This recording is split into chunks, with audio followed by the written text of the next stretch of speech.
다큐멘터리 역사를 찾아서 제78편 전지왕을 옹립한 해시 귀족의 득세.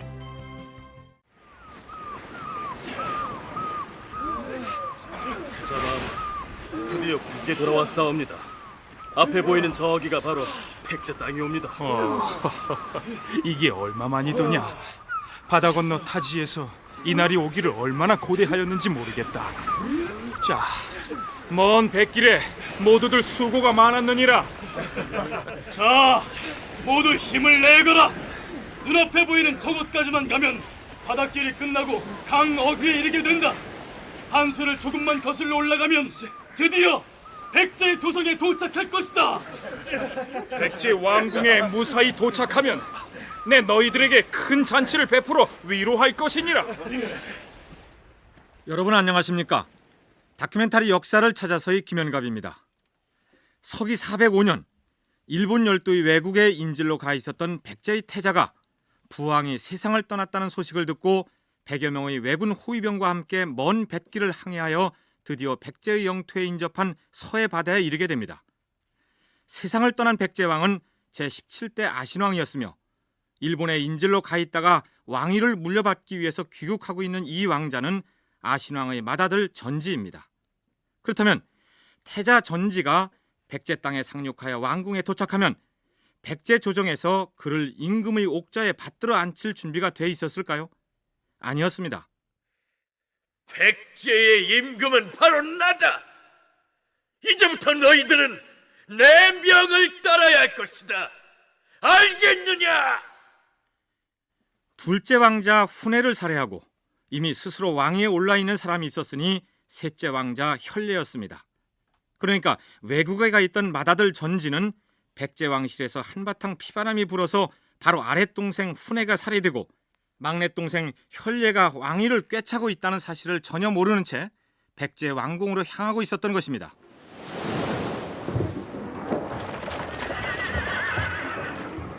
태자마마, 저기 말을 타고 바닷가로 달려오고 있는 사람들이 아마도 왕실에서 보낸 사람들 같사옵니다. 그래. 그렇다면 배를 멈추도록 하라. 선원들은 돛을 내리고 배를 육지로 접어넣어라.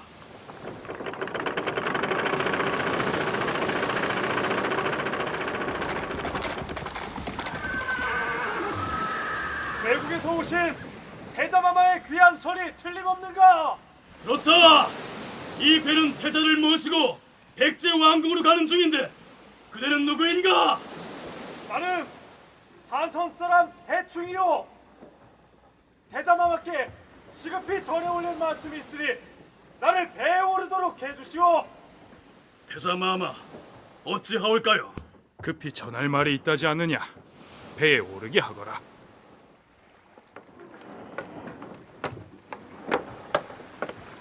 태자마마, 지금 도성으로 들어가면 위험하옵니다.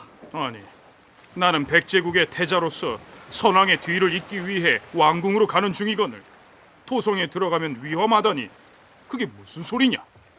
태자마마, 아래옵기 황공하오나 선왕께서 승하하신 후에 둘째 훈해 왕자님께서 태자마마가 돌아오실 때까지 정사를 대신 살피고 계셨사온데 그런데 그새 고구려 군사가 쳐들어오기라도 했단 말이냐? 그게 아니었고 막내 혈례 왕자가 훈해 왕자를 살해하고 무엇이라? 혈례가 제 형인 훈해를 죽였단 말이냐? 그리고 스스로 왕위에 올랐사옵니다. 그러니 태자마마께서는 경솔히 들어오지 마시옵소서. 어찌 이런 일이. 혈례 그놈이.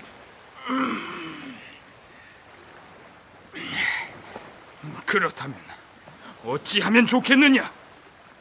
도성에 들어오지 마시고 왜군 호위병들의 호의를 받으시면서 저쪽에 있는 섬에 머물러 계시면 곧 모시러 오겠사옵니다.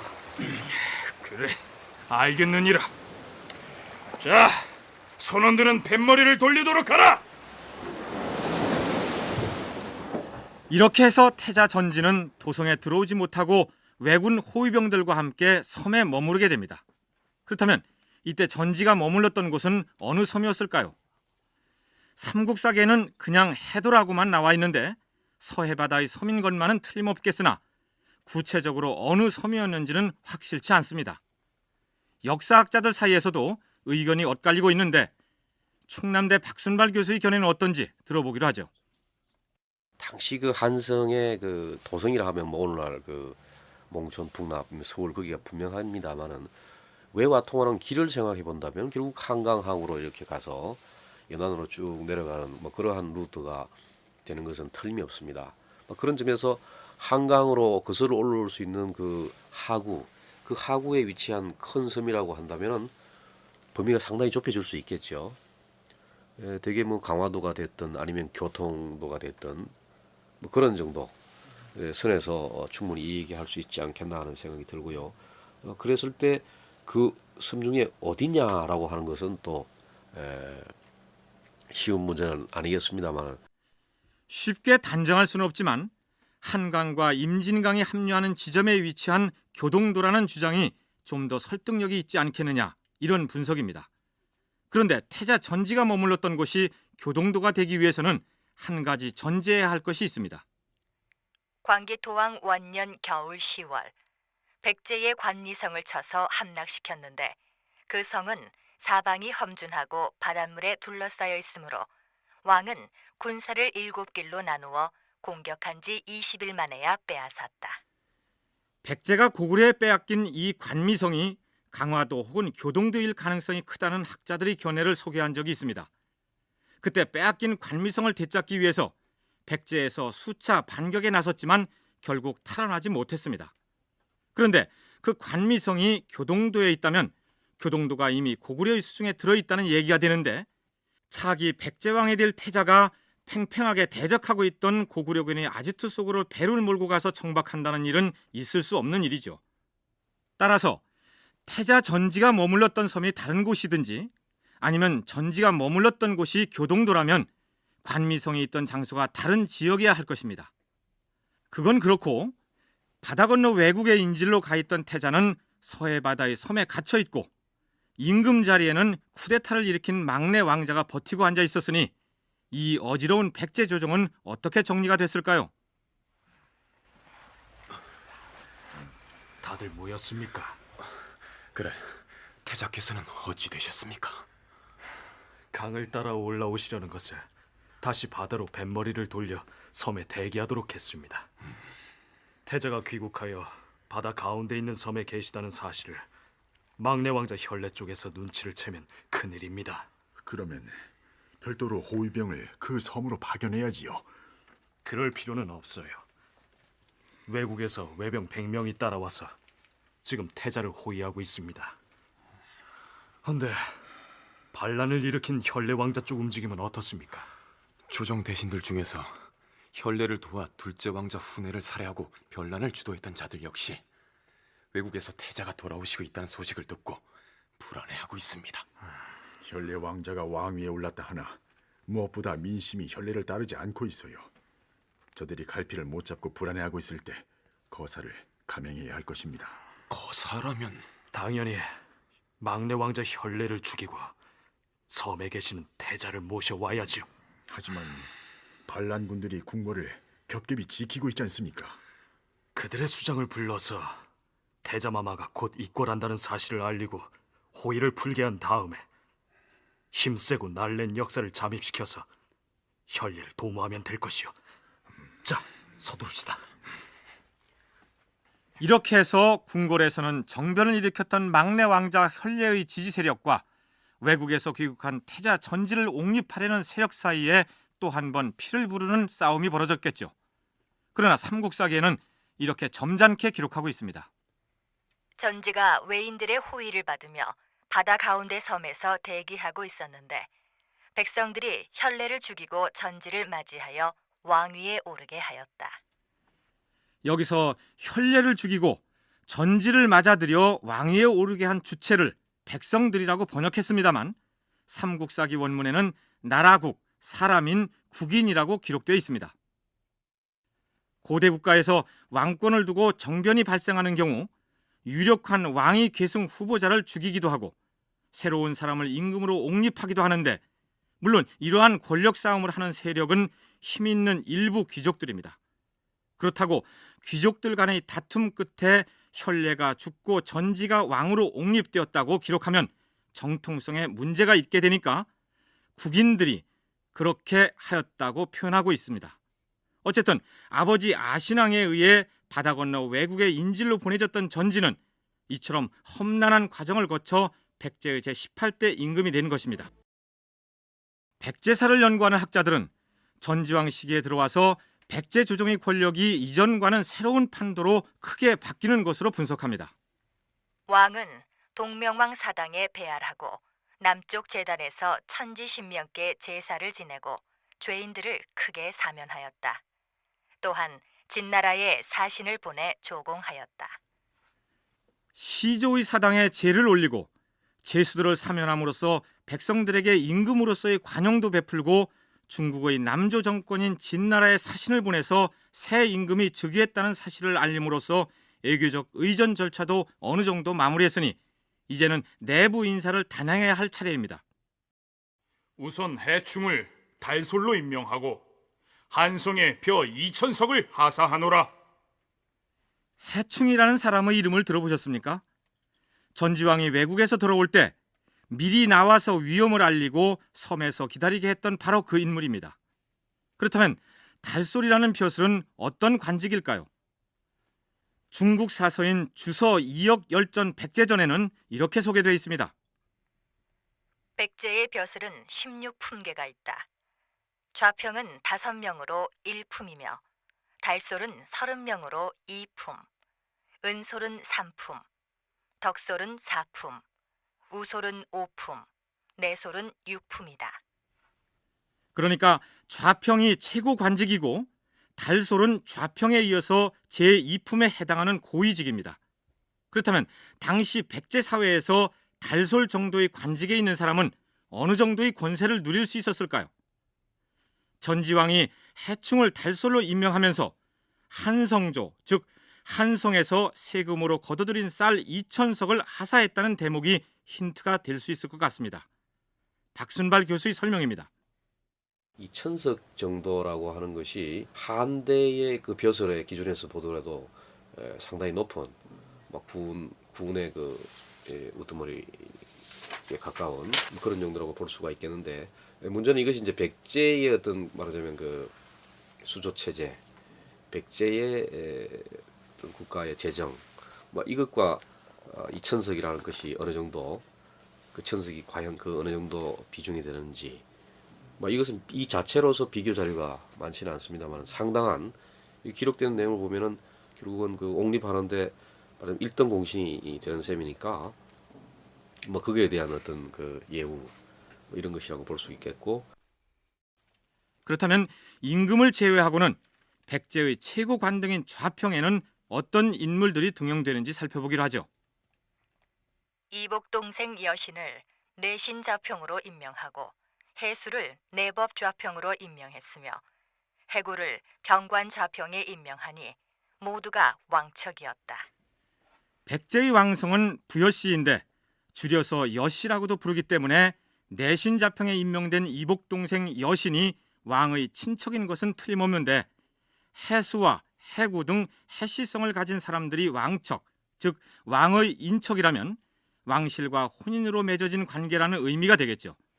흥미로운 것은 이전까지 이른바 왕비족으로서 위세를 떨쳤던 진시성을 가진 인물이 전지왕 때부터 보이지 않고 대신에 해시 세력이 대거 등장하고 있다는 사실입니다.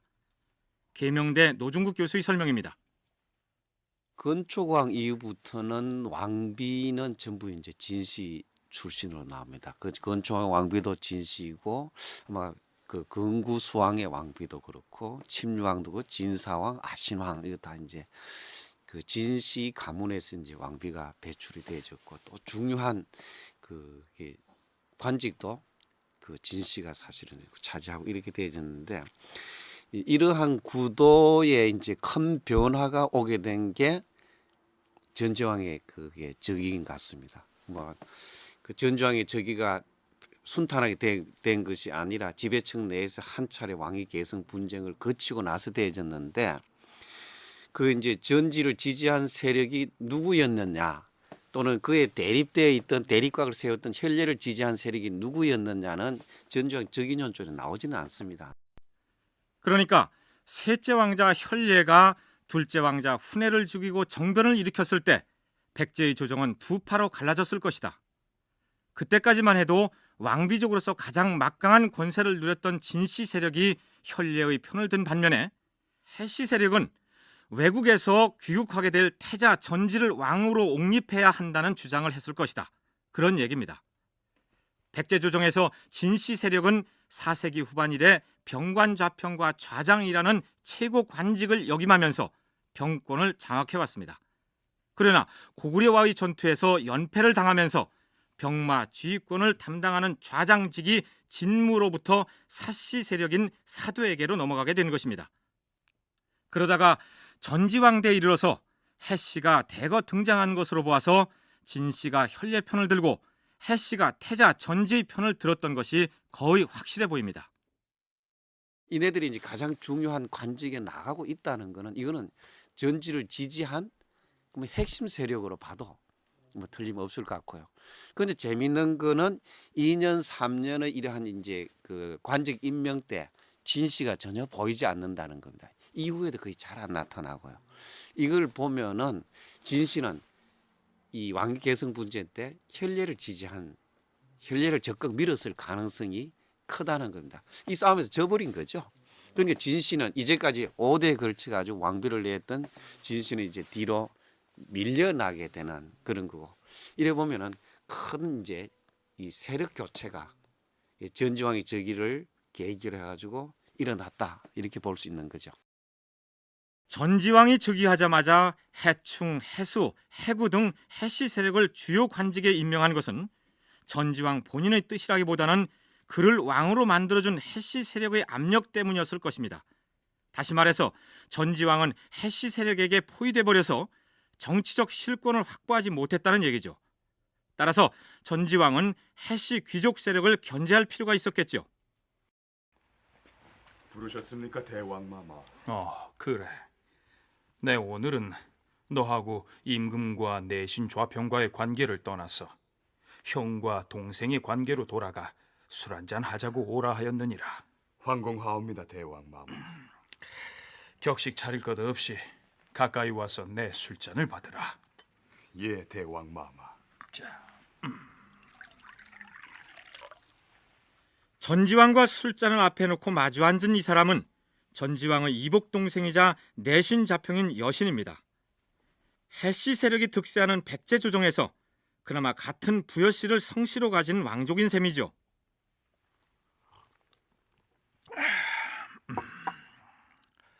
비록 내가 지금 백제의 국왕 자리에 앉아 있기는 하나 너도 알다시피 장기간 외국에 가 있었던 관계로 국내 실정이 어두울 뿐만 아니라 조정에 믿고 의지할 만한 인재가 별무한 실정이다. 신이 대왕마마께 큰 의지가 되어드려야 할 것이온데 기대에 부응하지 못해드려서 송구할 따름이옵니다. 아니다.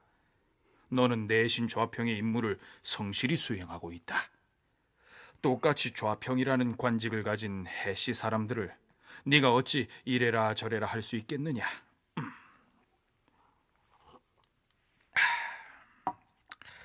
문제는 저들이 거머쥐고 있는 병권을 남용하지 못하도록 견제할 수 있는 대신이 필요한데 그 일을 여신 네가 해줘야겠다. 대왕마마께서 말씀하셨듯이 다 같은 좌평 벼슬인데 어찌 소인이 좌평보다 더 높은 관직을 신설해서 모든 대신들을 관장하게 하면 될 것 아니겠느냐. 그러니까 이제까지는 가장 높은 일품 벼슬이 좌평이었고 그 좌평은 모두 5명이었는데 좌평보다 더 높은 자리 하나를 새로 만들겠다는 것입니다. 형들은 들으라. 좌평 위에 상좌평이라는 관직을 신설하여 군사와 정사를 총괄하게 할 것이다. 내신 좌평 여신을 상좌평에 임명할 것이니라.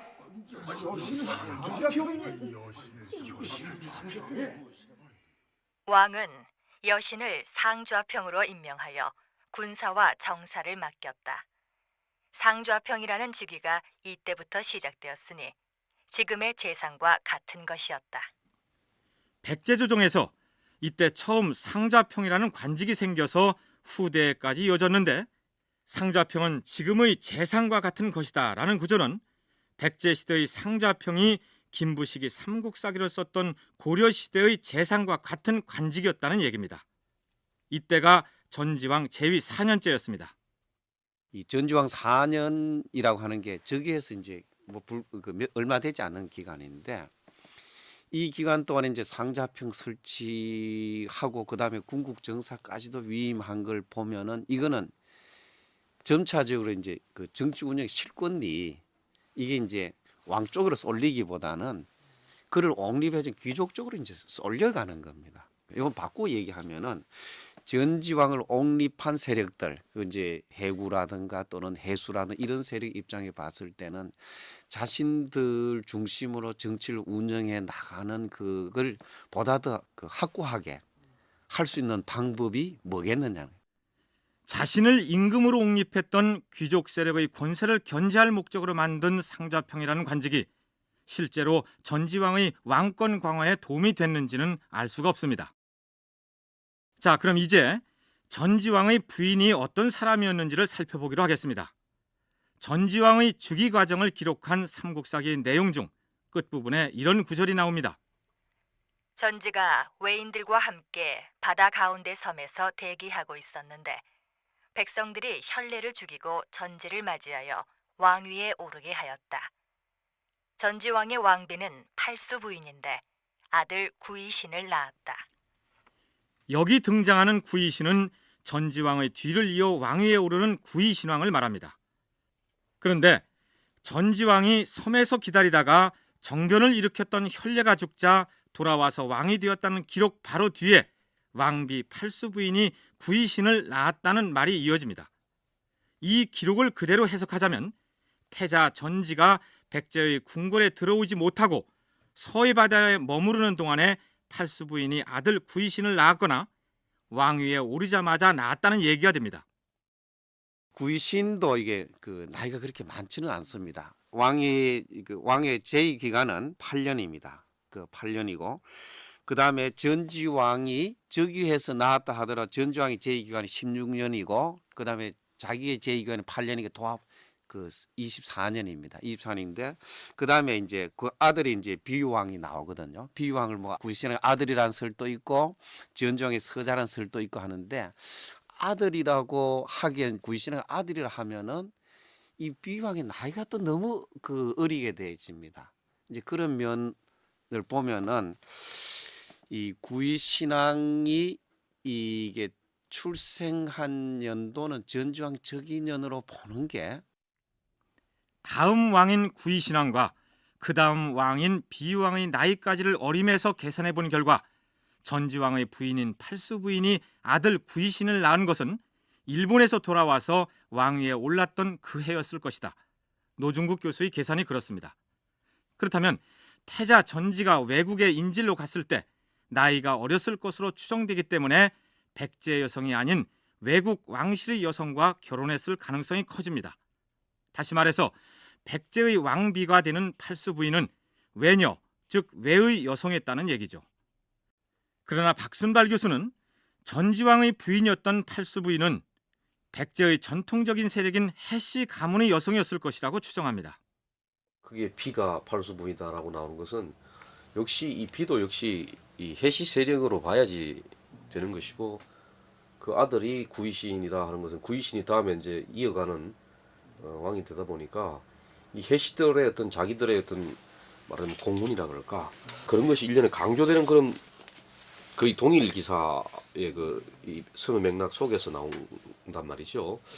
그래서 이 외국에서 이렇게 됐다고 볼 수는 없고, 팔수 부인이 구이신을 낳았다는 부분이 전지왕의 즉위 기사 뒤쪽에 붙어 있는 것은 왕위에 오르던 그 해에 낳았다는 얘기가 아니라 훗날 낳았는데 거기다 기록해 놓았을 뿐이고, 전지왕은 해씨와 혼인했을 것이라는 분석입니다.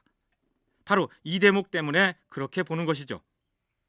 이복 동생 여신을 내신 좌평으로, 해수를 내법 좌평으로, 그리고 해구를 병관 좌평으로 임명하니 모두가 왕척이었다. 왕척이라면 왕의 친인척을 말합니다. 여신이야 같은 부여씨니까 전지왕의 친척이 되지만 전지왕이 해씨와 결혼하지 않았다면 해수나 해구 같은 해씨와는 인척 관계가 될 수 없다는 것입니다. 그 이전까지는 진씨 세력에서 왕비가 줄줄이 나왔기 때문에 해씨는 전지왕의 애가 쪽도 아니었습니다. 어쩔 수 없이 처가 쪽 집안이 돼야 합니다. 그러니까 전지왕의 부인인 팔수 부인은 해씨다 이런 얘기죠. 그럼에도 불구하고 노중국 교수는 전지왕이 외국에 인질로 가 있을 때 결혼했을 것이라고 보아야 자연스럽다고 주장합니다. 해구와 해수가 모두 왕척이다. 이때 왕의 인척이다. 이렇게 나오니까 인척이라는 건 혼인 관계가 맺을 때 인척이거든요.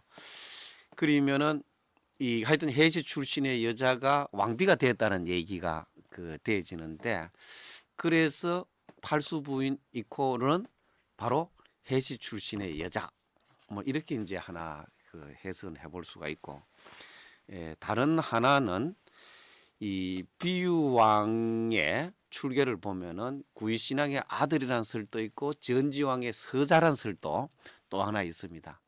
근데 전지왕의 서자라고 하는 이것하고 연계시켜 보면은 요 전지왕의 서자로 나오는 이게 비유왕이 해시왕여하고 연계시켜 볼 수가 있다는 겁니다. 이 두 가지 경우 모두를 충족시켜 줄 수 있는 상황을 상정해 보자면 이렇습니다. 아신왕의 맏아들이었던 태자 전지는 10대 중반쯤의 나이에 외국의 인질로 건너갑니다. 거기서 8년 동안 있으면서 결혼 정년기가 돼서 외국 왕실의 여자와 결혼합니다. 그 여자가 바로 삼국사기에 올라있는 팔수 부인입니다. 서기 385년에 아버지 와신왕이 세상을 떠났다는 소식을 듣고 임신한 팔수 부인을 데리고 귀국길에 올랐다가 왕위에 오르던 해에 아들 구이신을 낳습니다. 그런데 그를 왕으로 옹립한 세력이 해씨 세력이었기 때문에 그들의 요구에 떠밀려 어쩔 수 없이 해씨 가문의 여자를 두 번째 왕비로 맞이합니다. 그렇게 되면 해씨와 인척 관계가 되는 것이죠. 물론 전지왕이 총각의 몸으로 귀국해서 왕위에 오른 다음에 해씨 가문의 여성과 결혼했다면 팔수 부인은 외국과는 상관없는 백제의 여성이었겠죠. 자, 왕비 얘기는 이쯤 하고 넘어가기로 할까요? 왕비가 외국의 여성이는지의 여부와는 관계없이 백제는 외국과 전통적인 우호 관계를 유지해 나갑니다. 전지왕 시기에도 마찬가지였습니다. 대왕마마, 바다 건너 외국에서 사신을 보내왔사옵니다. 그래. 어서 드리도록 하라. 백제국 대왕 마마를 아련하고 안부를 전하라는 천황폐하의 명을 받고 찾아온 사신이옵니다. 먼 길 오느라고 수고가 많았구나. 어서 그대 나라의 왕이 보낸 국서를 올리도록 하라. 예, 대왕 마마. 여기 있사옵니다. 그래.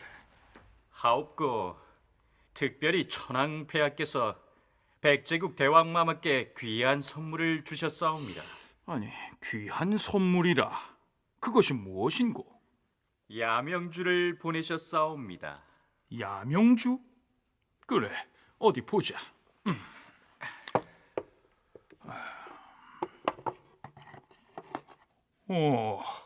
이것이 캄캄한 밤에 광채를 바란다는 바로 그 야명주란 말이냐? 그렇사옵니다. 과연 귀한 물건이로구나. 여봐라, 저 사신들을 객관으로 안내하여 편히 쉬게 하라. 전에도 언급한 바 있습니다만 그 시기에는 금이나 은보다 구슬을 더욱 귀한 보배로 여겼던 관습이 있었습니다.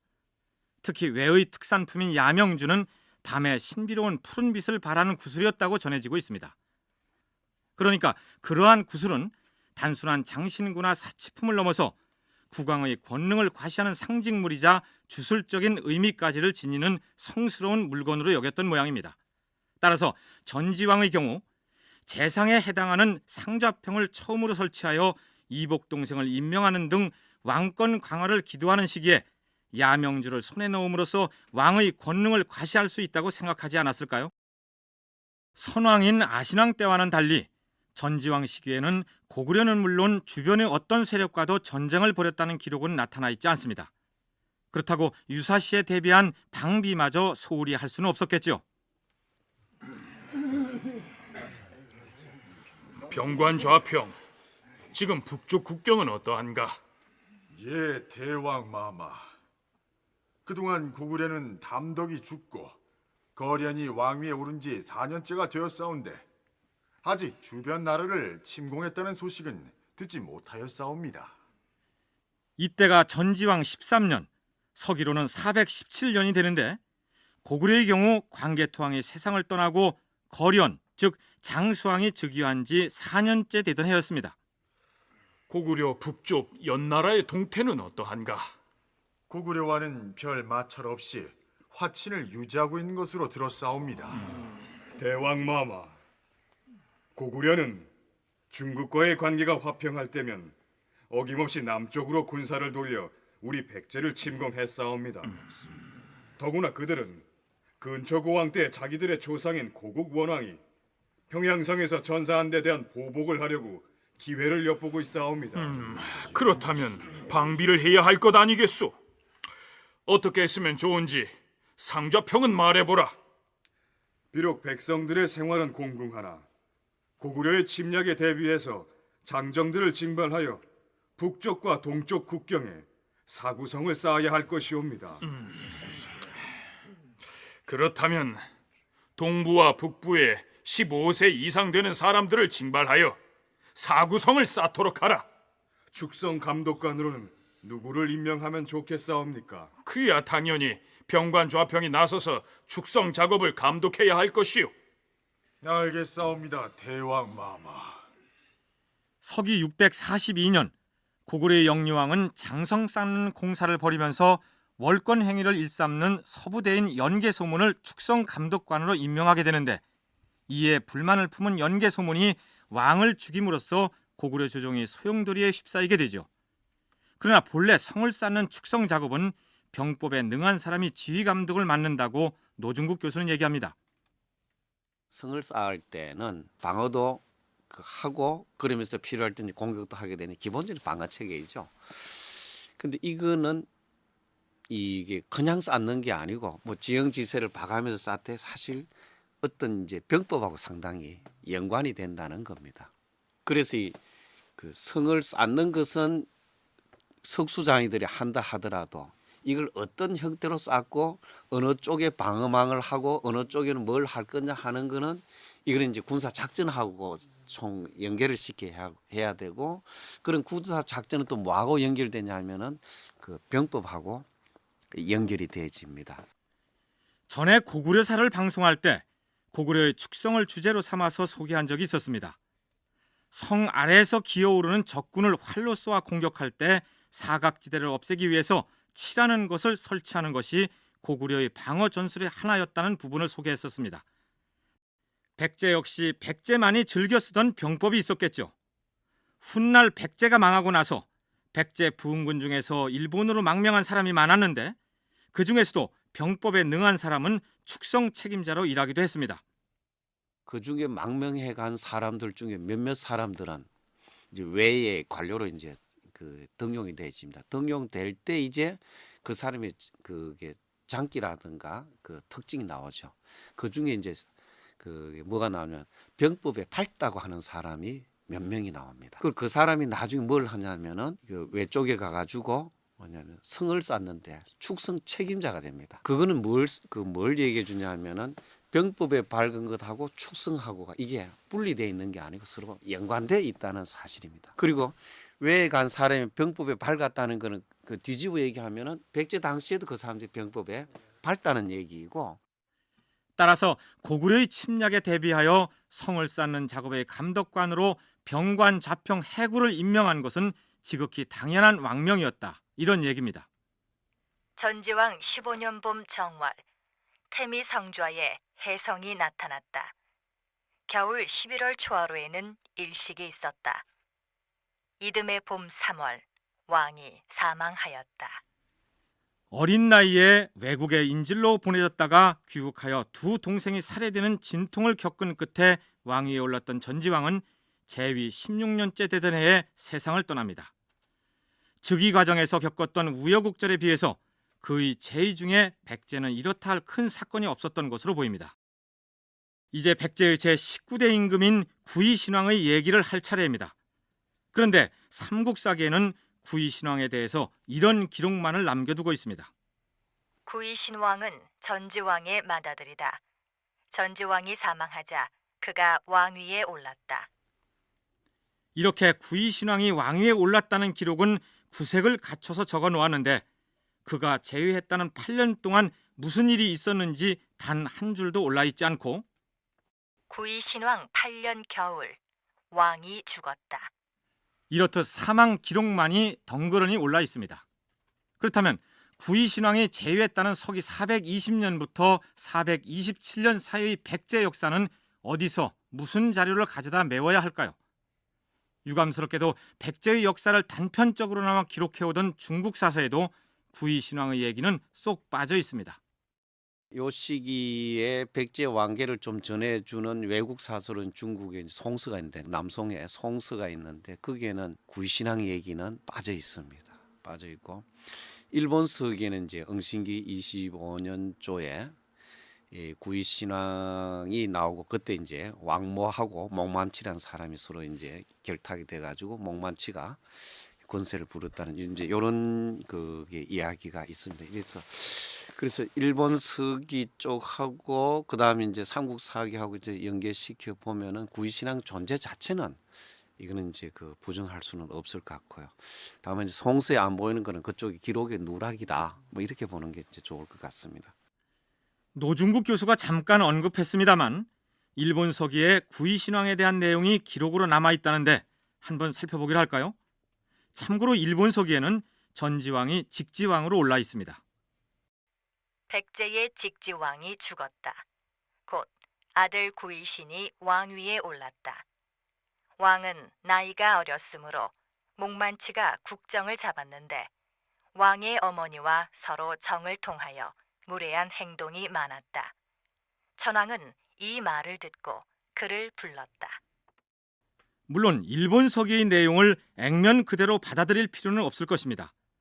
전지왕이 죽었을 때 왕자 구이신이 왕위를 이었으나 나이가 어렸다고 했는데 우리가 전지왕 즉위 부분에서 살펴봤듯이 전지왕이 즉위하던 해에 구이신을 낳았다면 전지왕이 16년간 재위했기 때문에 16살이 됩니다. 어린 나이라 할 수 있겠죠. 전지왕이 초반에 즉위할 때 낳았다 하더라도 즉위할 때 나이는 16세 정도. 그런데 이제 어쩔 수 있지 어머니 쪽에서 뒤에 일종의 뭐 섭정 형태라 할까 이렇게 되어지는 거고 요 상황을 이제 목시 세력이 묘하게 파고 들어간 겁니다. 파고 들어가서 이제 그 어린 왕이 있고 그 다음에 그 뒤에서 이제 그 정사를 이렇게 그게 조종하는 왕모하고 이제 연결이 되면서 그 군세를 좀 그 잡아나간 게 그게 아니겠느냐. 그렇다면 구이신왕의 어머니인 팔수 부인과 밀착해서 정사를 좌지우지했다는 목만치라는 사람은 대체 어떤 사람일까요?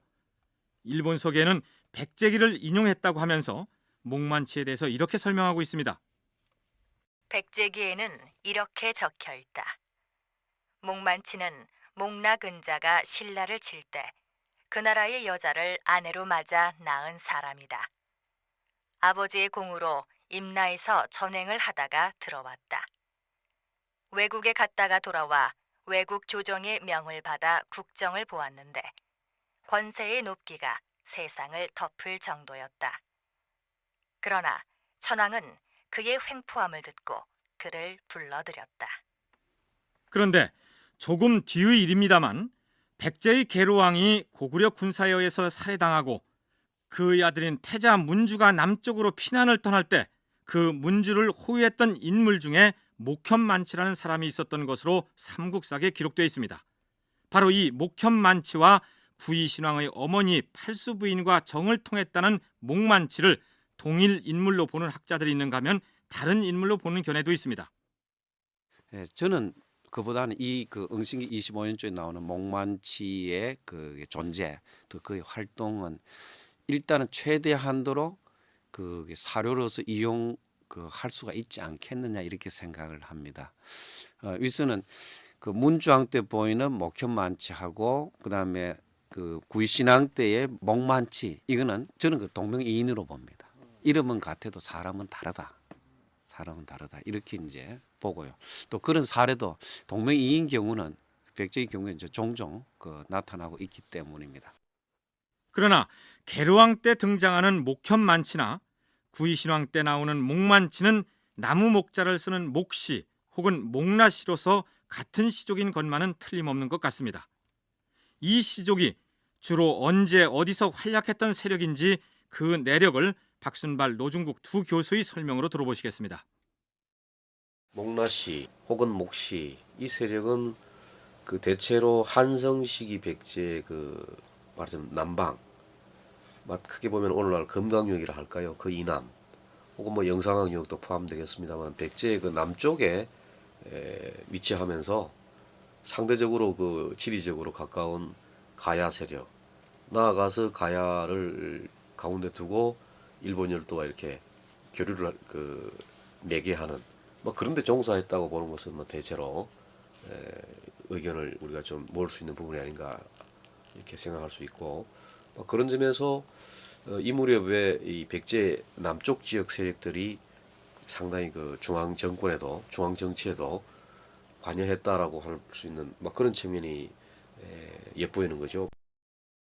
그 당시 전체적인 형세로 보면은 전지왕 때는 그 해시 세력이 상당히 이제 그 주도권을 잡은 거는 맞습니다. 맞는데 그다음에 이제 구이신이 즉위하고 난 다음에 이제 목시가 다시 이제 그 두각을 나타내는데, 이 목시가 백제 귀족으로서 이제 크게 두각을 나타내기 시작한 첫 시작은 건초왕 때 목나건자입니다. 목나건자이고 이제 그게 목만치를 목나건자 이제 아들로 이렇게 나오게 되어지는데, 그러나 이제 전지왕의 즉위를 해가지고 그걸 계기로 해서 해시 세력이 상당히 이렇게 이제 두각을 힘을 쓰게 되니까 이게 약간 이제 밀려난 셈이 돼 있다가, 그러면 다시 일본 서기의 기록을 비판적으로 살펴보기로 할까요? 우선 목만치는 목나근자가 신라를 칠 때 신라 여인과 호인해서 낳은 사람이라고 되어 있습니다.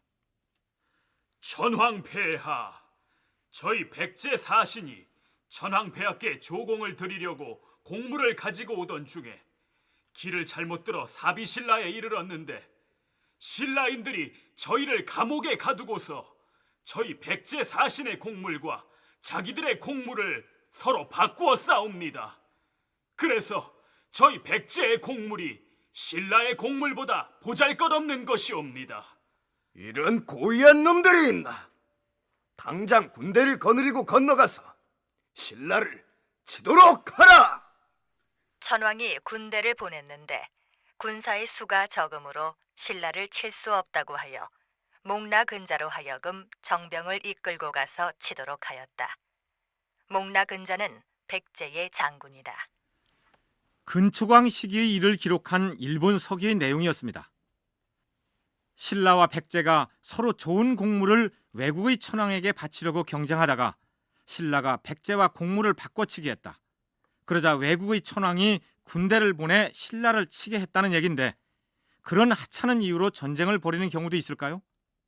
더구나 외국의 천황이 보낸 군사의 수가 적어서 신라를 치지 못하겠다고 하자 바로 문제의 인물 목나근자를 보내서 신라를 치게 했고, 목나근자는 그때 신라를 치러 갔다가 신라 연인을 만나 목만치를 낳았다. 이런 얘기입니다. 목나근자는 백제 장수였는데 외국 왕의 명을 받고 신라를 치러 갔다는 얘기가 우선 말이 안 되기 때문에 신라 여인과 혼인을 했는지도 믿을 수가 없습니다. 그러나 어쨌든 전지왕 때 권세를 누렸던 해시 세력을 밀어내고 목시 세력이 구이신왕의 어머니인 팔수 부인과 결탁하여 세도를 부렸다는 사실은 짐작할 수 있는 것 같습니다.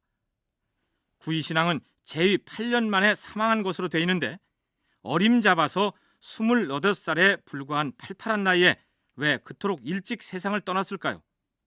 어린 구이신왕을 말하자면 그 습정을 뭐 전지왕 비가했겠죠.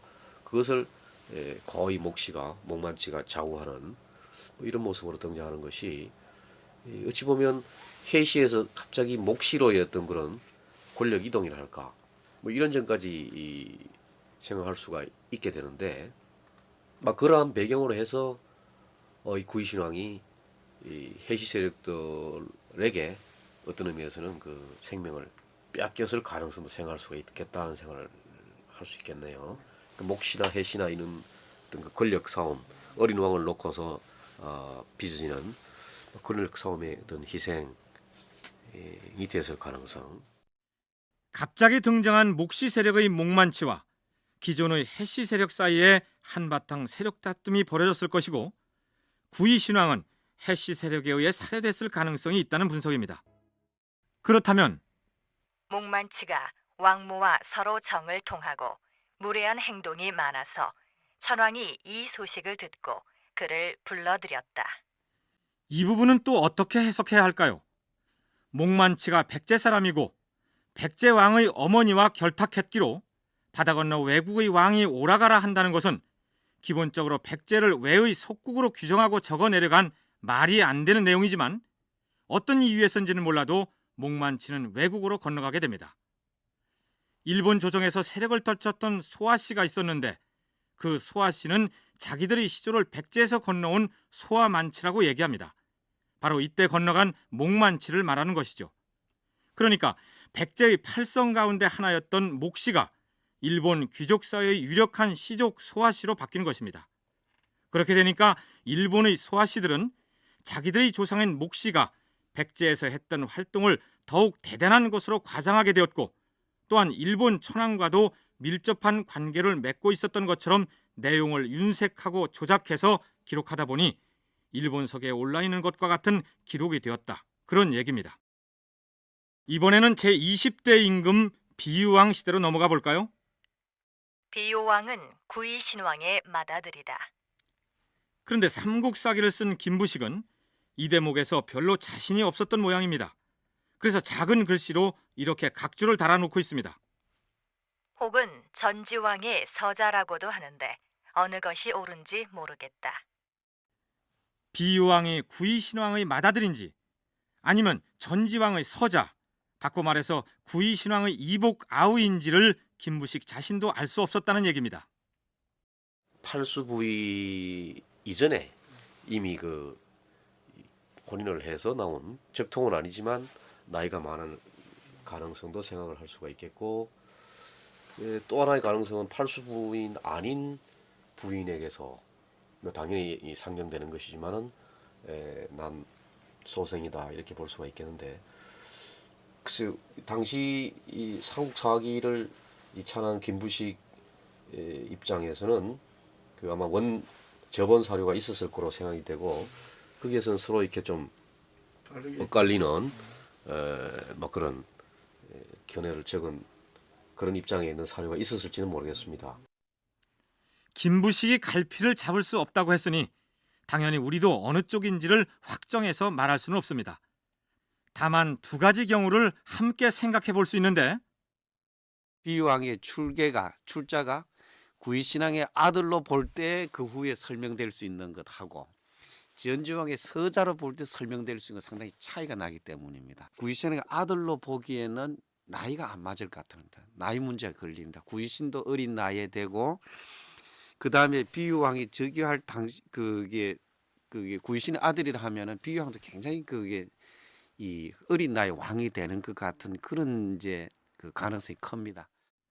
구이신왕이 잘해야 20대 중반쯤에 사망한 것으로 계산이 나오는데 그의 아들이라면 너무 어린 나이가 됩니다.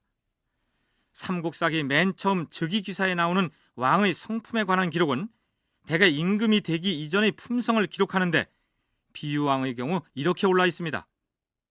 그는 용모가 훌륭하고 말을 잘하여 사람들이 따르고 귀중하게 여겼다. 어린 나이에 즉위한 임금을 두고 이렇게 기록할 수는 없겠죠. 이미 덕망을 갖춘 성인을 염두에 둔 기술이라고 할 수 있을 것 같습니다. 따라서 구이신왕과는 이복 형제, 다시 말해서 전지왕의 서자라고 하는 편이 더 설득력이 있을 것 같습니다. 만일 전지왕의 서자라면 비유왕의 어머니는 누구일까요?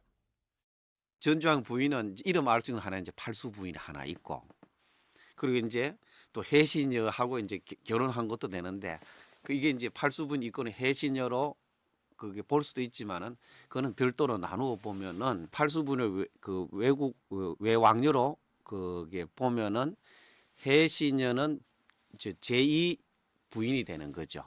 그 전지왕의 제2 부인.